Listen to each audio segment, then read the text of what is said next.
자, 이제 15의 2절 단순 음함수법 Simple Implicit Method에 대해서 설명을 하도록 하겠습니다. 미분 방정식은 똑같은 형태의 식을 사용하고 있고요. 이것을 이 부분 미분하는 거 아까 앞에서 했죠. 지금 n 델타 t 시간에 합니다.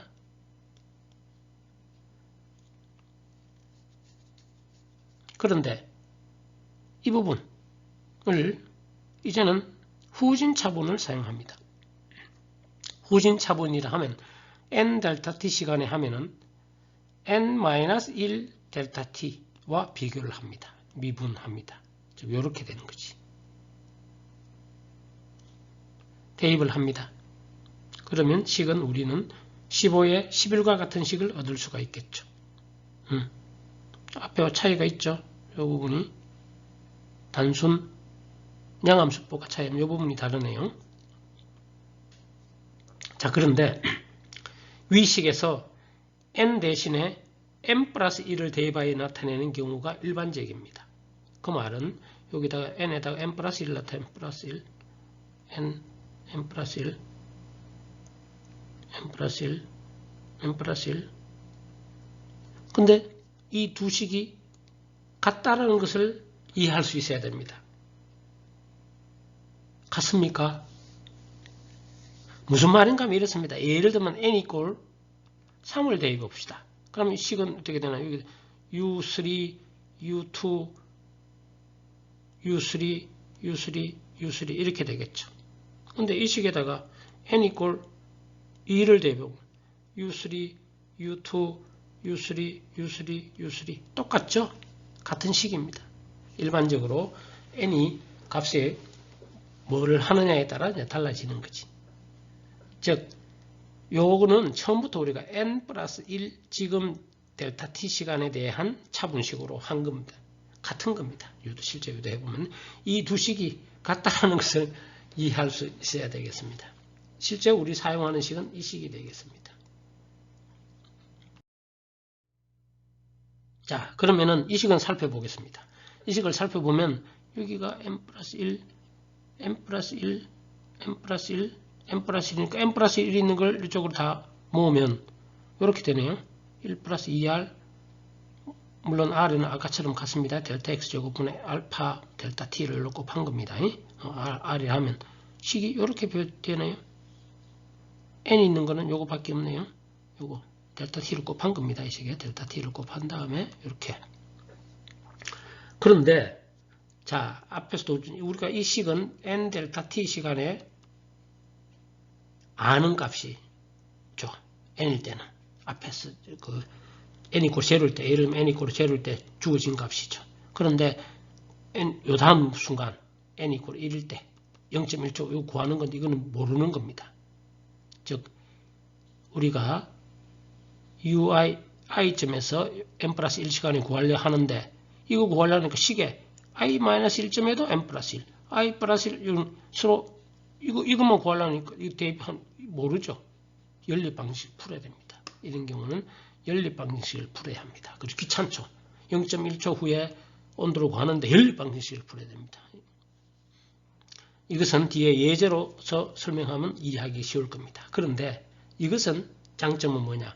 안정성 조건이 필요 없이 항상 안정적입니다. 필요 없어서 항상 안정적. 이걸 영어로 우리가 하면 이렇습니다. unconditionally stable 하다. 이렇게 stable, 안정적입니다. 어떻게? 항상 조건 없이. 앞에서는 조건이 있었죠. R이. 근데 이거는 unconditionally stable. 영어로 이렇게 얘기합니다. 많이 씁니다. 안정성 해석에서는 unconditionally stable 하다. 또는 우리 항상 조건 없이 항상 안정적입니다. 이렇게 얘기할 수가 있습니다. 물론 오차는 뭐 똑같죠. 후진 하나, 이 부분은 델타 t의 오차고요. 이 부분은 델타 x 중앙 차분이니까 그렇습니다. 자, 예를 들어서 우리가 보면은 이해하기 쉽습니다. 앞에 있는 예제를 단순 음함수법으로 다시 고려해 보라고. 그러면 식은 앞에 차이 나죠. 이렇게 됩니다. 단순 음함수법은 그냥 대입하면 되죠. 자, 델타 t가 0.1 때 r은 이렇게 되겠죠. 그러면 이 식은 r에다가 0.5를 대입하면은 대입하는데, 자, i = 1일 때, 1일 때라는 것은 1, 2, 1, 1, 0 이렇게 되겠죠. 1, 2, 0, 0 이렇게 되겠죠. 그 다음에 i가 2일 때는 여기 2, 3, 1, 2, 2, 3, 1, 2 이런 식으로 3, 4점에 나타내면 이렇게 되겠습니다. 그런데 식에서 보면 이쪽은 다 아는 값이죠. 그런데 델타 t 0.2초 후의 t1의 1, t2의 1, t3의 1 이거는 모르죠. 미지수가 같이 있으니까. 즉 4개의 식에 4개의 미지수가 있죠. t1의 1, t2의 1, t3의 1, t4의 1 어떻게 해야 되나? 연립 방정식 풀어야 되죠.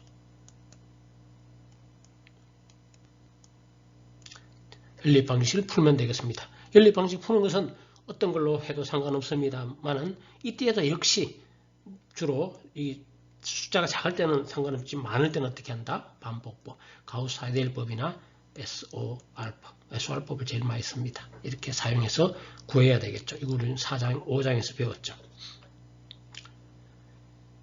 연립 방식 근데 이거 풀어봐서 풀어보니까 이렇게 구해지게 되겠습니다. T1 자 이것은 앞에 와는 한 단계 0.2초 후에 구하는데 앞에서는 그냥 숫자 대입을 하면 됐죠. 심플. 근데 이거는 연립 방식 풀어야 되니까 무지 2단계에서 지금 4개니까 그렇지 무지 시간이 많이 걸립니다. 그래서 귀찮죠. 일단은 첫 번째 자 이렇게 구할 수가 있습니다. 자 이제 이 온도를 사용해서 또 T2 식을 써보면 이렇게 되겠죠. 물론 이와 같은 식을 다 적지는 않죠. 형태가 똑같으니까. 자, 이 단계에서 자 여러분들이 핵심적으로 이해해야 될 것은 이겁니다. 0.2초 후에 연립 방식을 풀고 그러면 이게 구해지는 거지. 완을 구해지는 거지. 그 다음 0.4초 후에 또 연립 방식을 풀고 그러니까 매 시간마다 이걸 이해해야 됩니다. 매 시간마다 연립 방식 한 시간마다 연립 방식 쫙 근데 연립 방식 푸는 거 반복법을 하면 또 반복해야 되겠죠. 반복 쫙 이 개념 알겠습니까? 근데 이거 구한다고 그 다음 단계에서 또 반복 쫙 해야 됩니다. 이렇게 됩니다. 그래서 2를 2델타 t 시간을 구해보면 이렇게 구해집니다. 1초까지 계산하면은 이렇게 구할 수가 있게 되겠습니다. 자, 이것은 앞에 거와 좀 차이가 나죠. 심플하고 보면 차이가 나는데 이건 지금 오차가 델타 t를 너무 크게 잡아서 그렇습니다. 어느 것이 맞다 틀리다. 근데 요게 일반적으로 임플리시티 음함수로 구하는 게 더 맞습니다. 자, 근데 이거는 델타 t가 큰데 예를 들어 델타 t를 아주 작은 거 0.001초 간격으로 뭐 계산한다면 앞에서 양함수법으로 구한거나 음함수법으로 구한거나 별 차이는 없을 겁니다. 지금은 조금 차이가 있습니다. 이제 이게 더 정확하다 이렇게 이해를 하면 됩니다. 자, 델타 t가 0.5일 때 구해보면은 뭐 1.25인데 뭐 1.25라도 뭐 구해보면 이렇게 구해집니다. 물론 역시 결과는 조금 틀리죠. 이것은 어느 게 더 맞겠나요? 델타가 0.25로 구한 게 더 맞죠. 오더 오브 델타 t의 오더 에러를 가지고 있으니까 이 1초 후에 뭐 2.5초 후에 뭐 이 온도 1초 후의 온도 이거보다는 0.2초 간격으로 구한 게 더 맞고 0.01초 간격으로 구한 게 더 맞고 자 그러나 여기서 얘기하고자 하는 것은 0.5초 간격으로 하더라도 오차는 좀 있지만 리저너블한 답을 이렇게 구해준다는 거. 예를 들어 만약에 뭐 1시간 뒤에 이러면 1시간 뒤에 온도는 굳이 0.01초 이렇게 간격을 하지 않더라도 비교적 정확한 값을 얻을 수가 있게 되겠습니다. 이런 식으로 제약 조건이 없습니다. 델타 t에 대한 제약 조건이 해를 구하는데 해가 얼마나 정확하냐 안 하냐 하는 것은 딴 얘기입니다. 이건 오더 오브 델타 t, 오더 오브 델타 x 제곱 뭐 이런 식으로 되니까 그건 딴 얘기고요. 해를 구할 수 있다. 이렇게 되겠습니다.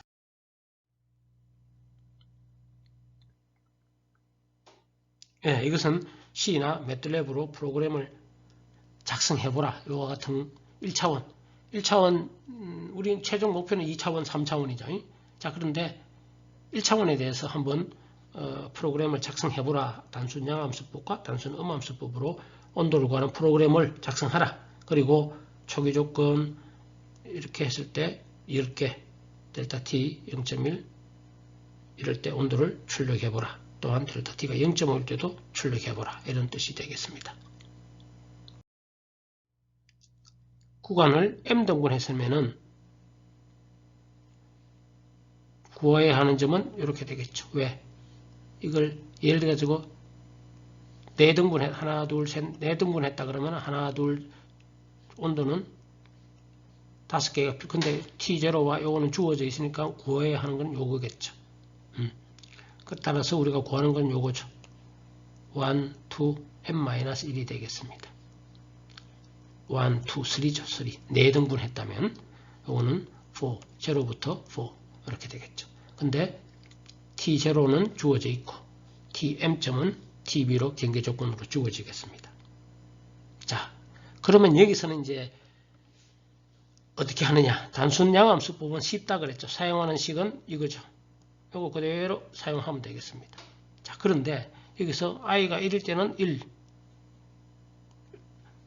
식을 여러 개 할 거 없이 쭉 반복 계산하면 되죠. i만 1일 때부터 m까지, m-1까지 이렇게 자꾸 똑같은 식을 계산하면 되겠죠. 단순 음함수법일 때 사용하는 식은 역시 이 식인데 똑같은 식이 되겠습니다. 여기다가 i 있고 1 앞에서 했죠. 1일 때 대입하면 하나, 2일 때, 3일 때, 4일 때 식이 4개가 되고 지금은 10개 하면 1, 2, 3, 4, 5, 10개씩, 100개 같은 100개씩 다 하는 것이 아니라 i가 1부터 99까지 뭐 이런 식으로 반복 계산하면 되겠죠. 자, 다음 보도록 하겠습니다. 단순 양함수법을 하면 자, 일단 결과가 어떻게 나오는지를 보겠습니다. 델타 T가 0.1일 때 그때 R을 계산해 보니까 0.2 이거 2분의 1보다 작으니까 해를 구해지겠네요. 단순 양함수법으로 하더라도 자, n 이퀄 1 때 온도 분포 구해보면은 이렇게 20으로 하고 끝이 40 그럼 중앙이 처음에 100도에서 시작했네요. 예, 100도 맞나요? 그렇게 해서 0.1일 때는 또 이렇게 되고 점점 낮아지겠죠. 40이고 이렇게 쭉 n 이퀄 6일 때 이건 이렇게 됐는지 모르겠는데 어쨌든 이렇게 해서 8, 9, 10일 때 구해보면 온도 분포가 이렇게 되겠죠. 점점 처음에 100도였는데 여기 20도와 40도로 낮추면은 중앙에 이렇게 처음에 100도에 있다가 낮아지겠죠. 이렇게 자꾸 온도 분포가 낮아지겠죠. 이렇게. 자, 단순 음함수법으로 역시 0.1일 때 구해보면은 또 이때 뭐 상관없고 어쨌든 자, 이때는 요거 이따가 합니다만은 n 이퀄 1일 때 반복 계산해 10개의 미분 방정식을 풀어야죠. 반복 계산해야죠. 반복. 따라서 몇 번 반복 계산했느냐. 그때의 레지듀얼 평균 전차 얼마 이해할 때 스탑해야 된다. 이런 식으로 1부터 10까지 온도 분포를 구할 수가 있습니다. 그 다음에 델타 T가 0.5일 때 한번 해보라 이거지. 그러면은 단순 양함수법을 하면 예상할 수 있듯이 막 안 됩니다. 해를 얻을 수 없습니다. 이렇게 단순 양함수법은 제약 조건이 있기 때문에 단순 양함수법은 해를 구할 수가 없습니다. 지금은 구할 수 없다. 앞에서는 구했지만 단순 음함수법은 뭐 구해줍니다. 또 이렇게 쭉 상관없습니다. 델타 T와 상관없이 항상 이렇게 구해줍니다. 자, 델타 T가 0.5일 때는 R 이꼴 이런 조건을 일 때는 R이 1보다 1이니까 크기 때문에 단순 양함수법은 해를 구할 수가 없습니다. 자, 그러나 음함수법은 방법도 어렵고 계산시간 더 걸리지만 델타 T의 선택에 제약이 없습니다. 따라서 많은 공학 문제 실제적으로 양함수법보다 음함수법을 더 많이 사용하는 이유는 우리가 정확한 해를 얻으려면 이거 아주 잘게 잘해야 됩니다. 실제 공학 문제에서는 델타 X가 아주 작습니다. 0.01, 0.001 뭐 이런 식으로 아주 작게 자릅니다. 그러면 이거의 제곱하면 시간은 뭐 앞에서 이미 얘기했죠. 양함수법은 큰 문제에서는 오히려 반대로 공학 문제에서는 실제 거의 사용하지 않는다. explicit는 보면은 자, 이 프로그램을 잘 이용해야 됩니다. 보통 이렇게 합니다. 설명 좀 해주고요. 그 다음에 파라메타 앞에서 다 줍니다. 이렇게 m = 10, l = 20, 알파는 0.01, dt는 0.1, 엡실론은 ta, tb, ti 이렇게. 그러면 예를 들면 이런 거 왼쪽 조건도 바꾸고 여기 없으면 바꿔주면 되죠. 이렇게 초기 조건을 뭐 0으로 하면 0, 요것만 바꾸면 밑에서는 일반적으로 손 안 대도 여기만 파라메타만 바꿔주면은 밑에서는 다 되게 해야죠. 자, 이 경우에 프로그램 told와 t가 두 개가 있네요. t라는 것은 tn, 수식상의 tn이고요. 이게 old고요. told고요. tn 플러스 1은 우리가 구하는 t가 되겠습니다. 기호를 그렇게 놨네요. 초기에 다 주고요. 초기값. 그 다음에 t1은 여기 t1, t2는 항상 ta죠. tb. 이거는 뭐 항상 주어져야 돼. 경계 조건. 자, told도 마찬가지. 이건 뭐 그냥. 자, 그러면은 a, b가 있으면은 구간 m 등분으로 나눴으니까 델타 x를 dx로 나왔네요. dx는 b-a, b-a 나누기 m. 이러면 dx는 저절로 계산되고 r도 계산되고. 자, 그런데 실제 계산되는 식은 요거 하나뿐이죠. 자, 요게 수식상에서는 요거 있죠. tn 플러스 1. 요거는 이쪽은 tn이죠. 다 tn으로 되는 건 다 told. ti는 ti. 근데 이건 다 주어져 있으니까 여기 새로 계산되겠죠. 그런데 이게 10개 있다고 10개 다 되는 게 아니라 i가 2부터 m까지 자꾸 반복하면 되죠. 2부터 m까지. 이거 반복하면 되죠. 그럼 끝났죠. 자, 끝났고 출력을 하면 되죠. 자, 그런데 했으면은 그 다음 시간에 자, 제일 처음에 t = 0일 때 했죠. 자, t = 1, t1 했을 때 이게 새로운 t가 계산된 겁니다. 그럼 여기까지 새로운 계산 출력 다 했습니다.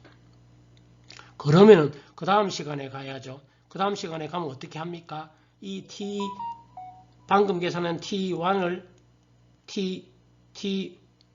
t를 told로 해야, 이렇게 해야 이제 요 told는 t1이 되는 거고 t2를 구하는 거죠. 즉 요걸 해줘야 되죠. 지금 계산한 거를 다 요거 이해를 해야 됩니다. 방금 계산했는 새로운 t를 told로 넣어줘야 이제 이 시간에 새로운 또 t를 계산할 거 아닙니까? 그래서 요거는 그 다음 시간에 요거 오는 거지. 이렇게 반복이 되는 거지. 이렇게. 자, 이제는 우리가 수치해석 마지막 단계니까 이 정도를 보고 이해할 수 있어야 되고, 사실은 지금 이런 거 주지 않아도 여러분들이 해야 되는데 조금 어렵기 때문에 다 주어놨습니다. 지금은.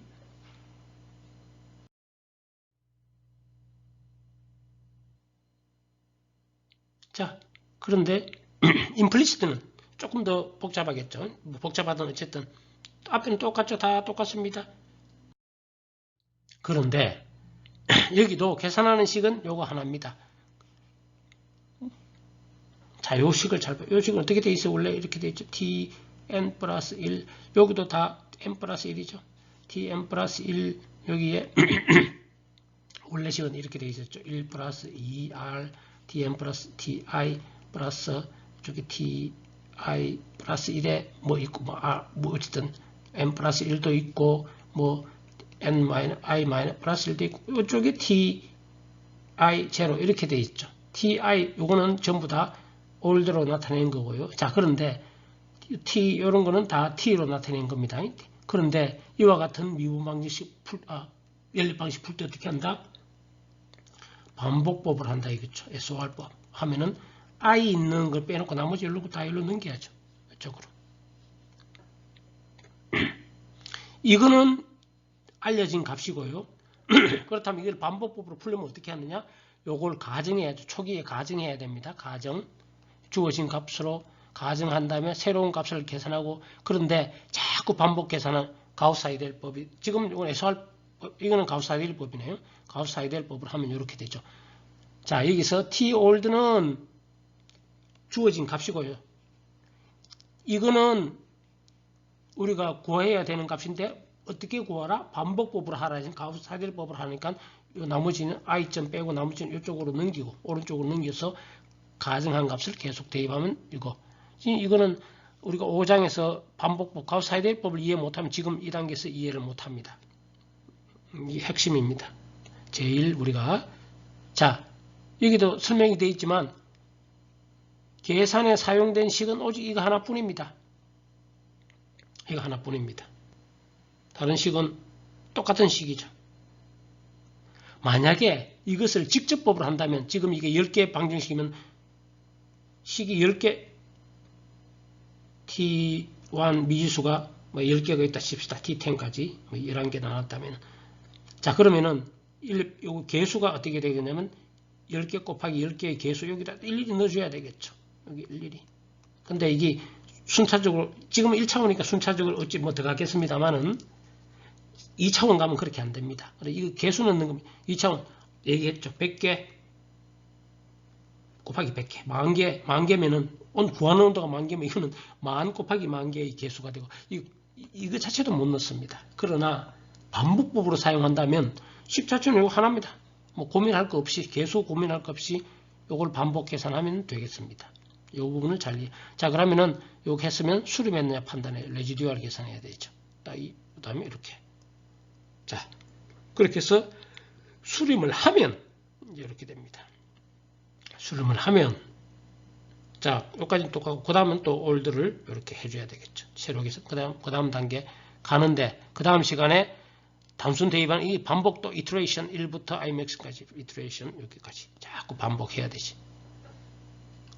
그래서 프로그램 짜기도 귀찮고 복잡하고 하지만 실제 거의 지금 얘기하는 건 공학 문제에서 이렇게 해를 구하려면 실제로 이렇게 반복법, 음함수법 하지 않고서는 제약 조건이 너무 많아서 실제 실용적이지 못합니다. 작은 문제, 뭐 그런 문제 풀 때는 우리 그 음함수법으로 해도 되지만 큰 공학 진짜 내가 제대로 된 연구한다든지 계산한다든지 할 때는 전부 반대입니다. 자, 힘들지만 음함수법으로 프로그램을 해야 되고 힘들지만 반복법으로 이거 직접법으로 계산하는 것이 아니라 반복법으로 계산해야 됩니다. 가우스-사이델이나 SOR법으로 하지 않고서는 그 프로그램의 유용성이 없어집니다. 지금 뭐 이해하기 어려울 수도 있습니다만은 실제 여러분들이 나중에 공학 문제를 푼다 할 때는 그렇게 됩니다. 따라서 이 음함수법과 반복법으로 프로그램을 짤 수 있어야 되겠습니다. 예, 이상으로 이번 강의를 마치도록 하겠습니다.